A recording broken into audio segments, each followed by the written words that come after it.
Magandang araw sa inyo mga bayan, no? Welcome back ulit sa ating channel. And update lang tayo, no, sa nagaganap na NBA trade deadline, ano.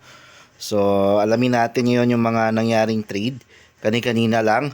So, simulan natin kanina sa Warriors at saka Wizards at saka Mavericks trade, mga bayan, no.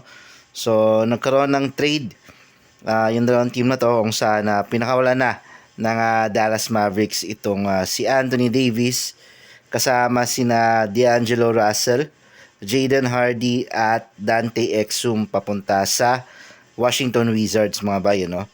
And nakuha naman ng Dallas Mavericks sa trade na to si Chris Middleton, which is sabihin na nating wala na sa kanyang prime ngayon.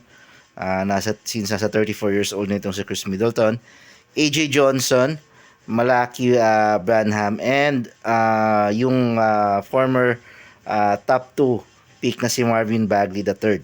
And kasama na dyan yung dalawang first round picks and tatlong second round picks ng Washington Wizards, ano. So although hindi nakakuha talaga ng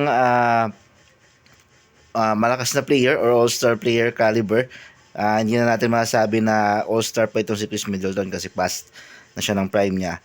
Pero yung maganda dito is makapag-rebuild yung Mavericks dito sa mga picks na kinuha nila mula sa Wizards. So makapag-rebuild sila ng young generation team around Cooper Flag, mga bayan, no?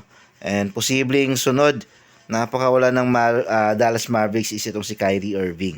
So hindi natin alam kung ano yung mangyayari pa in the future na gagawin ng Mavericks sa kanilang roster. Okay? And pero pagkatapos niya na mga bay, no, kakapasok lang na balita. So eto naman sa pagitan ng Warriors at saka ng Hawks. Okay? So nakuha ng Golden State Warriors itong si Kristaps Porzingis, mga bay, no, kapalit ni Jonathan Kuminga at Buddy Hield. So finally pinakawalan na ng Warriors si Jonathan Kuminga. And yung kinuha naman nilang kapalit, which is kailangan din nila ngayon ng sentro na si Kristaps Porzingis. Okay? So, yun nga lang, medyo yung pinalit nila na si Kristaps Porzingis is injury prone din to. So, hindi natin alam kung gaano katagal yung maging laruan niya dito sa Golden State Warriors or kung magtatagal ba siya dito sa Golden State Warriors. And isa pa sa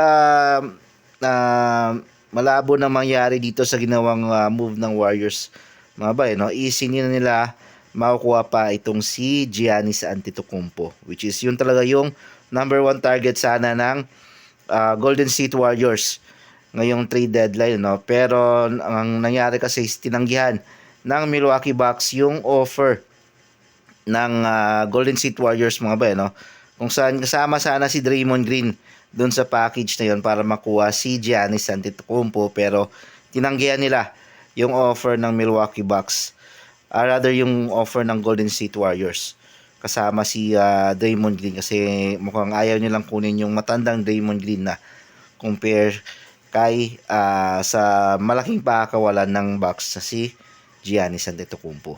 So ngayon tanggal na yung Warriors para makakuha itong si Giannis Antetokounmpo. Ang matunog na lang ngayon na pwedeng makakuha kay Giannis is either Timberwolves or Miami Heat.